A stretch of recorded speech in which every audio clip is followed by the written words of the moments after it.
Auzu billahi minash shaitanir rajeem. Bismillahir Rahmanir Rahim. Assalamu alaikum rahmatullahi wa barakatuh. You're tuned in live to The Breakfast Show on the Voice of Islam Radio.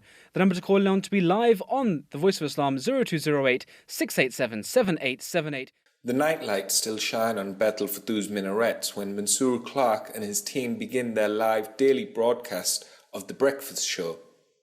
Not many mosques can claim to host a fully functioning radio station, and Mansour has offered to give MTA a unique behind-the-scenes tour of the Voice of Islam studios. So welcome to the Beth Fatou Mosque. This is the area to go in towards the main Voice of Islam complex. So to follow me up. So to follow me this way, so we head towards the main studios here. So this is the office room for the Voice of Islam radio. These are where all the servers and the equipment is actually held, which sends the signal out via DAB and across the internet as well. If you start to follow me across, we're now going to head into the main Voice of Islam studio, which was inaugurated, of course, by Huzur approximately 6 or 7 months ago. So this is the main Voice of Islam complex. Of course, it's fully soundproofed and made according to regulations in regards to what radio stations should be like.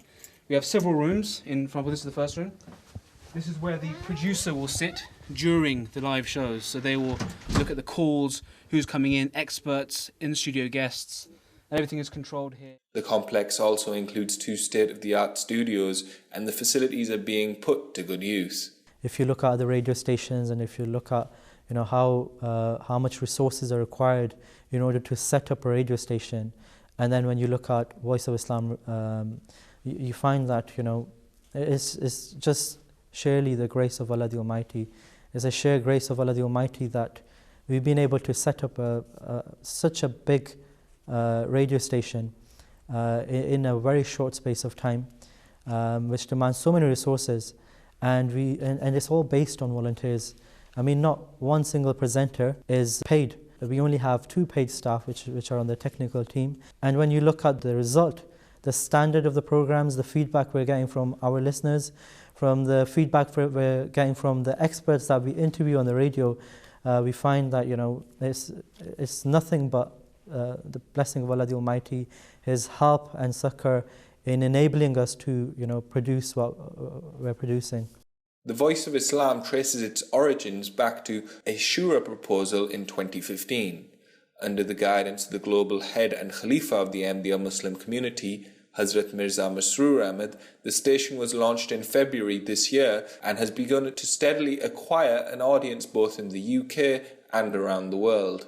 The Voice of Islam has progressed hugely from probably quite a small radio station when it was inaugurated just a few months ago by His Holiness Hazrat Mirza Masroor Ahmad, to one which has actually managed to reach quite a large number of people, not only here in the United Kingdom, but actually also around the world as well. I was recently talking to somebody at a leading educational establishment, and he was talking to me, and actually he'd already tuned in to the Voice of Islam radio before. Now, he is a sub-editor of one of the leading newspapers in the United Kingdom.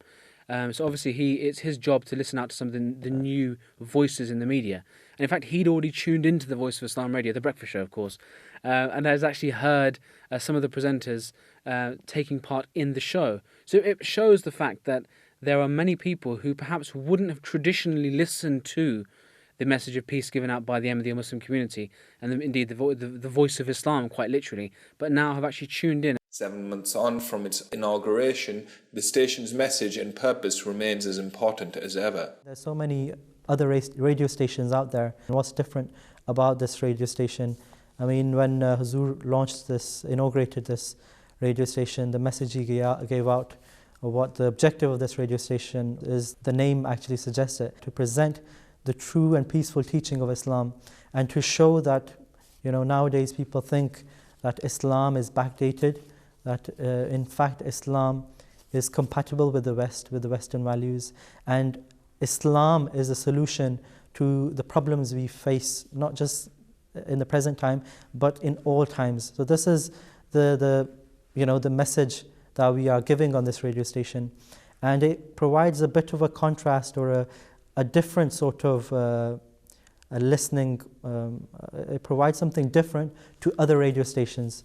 Some of the guests we've had, they've commented that, other radio stations should learn from the presenters on Voice of Islam on how to conduct interviews, because other presenters on other radio stations, they do very aggressive interviewing and it's very confrontational, whereas on Voice of Islam it's done in a more polite and peaceful manner. While presenters do maintain their peaceful and polite tone, the Voice of Islam isn't afraid to tackle challenging issues, leading to some often heated debate. I'm in slight disagreement in terms of the way the Saudis have... Radio is one of those things where only your voice really matters, and people's opinions are very strong when they know it's difficult for them to be judged for anything other than their voice.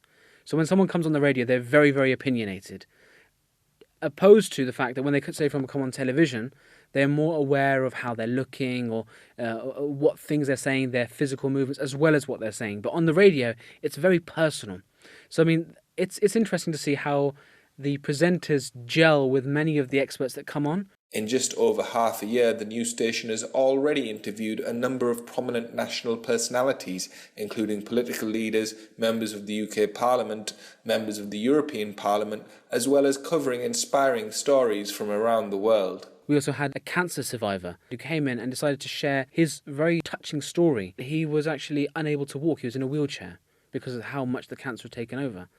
And he said about how when he found out first, it was just a small bump that appeared on his neck. And he thought nothing of it. And slowly, as he got it diagnosed, they found out it was cancer. And it spread to everywhere. And he was ridden in a wheelchair. And we were sitting there absolutely dumbfounded in the studio thinking about how much of a difficult situation this person must have been in. And he turned around and he said that it was the most beautiful experience of my entire life.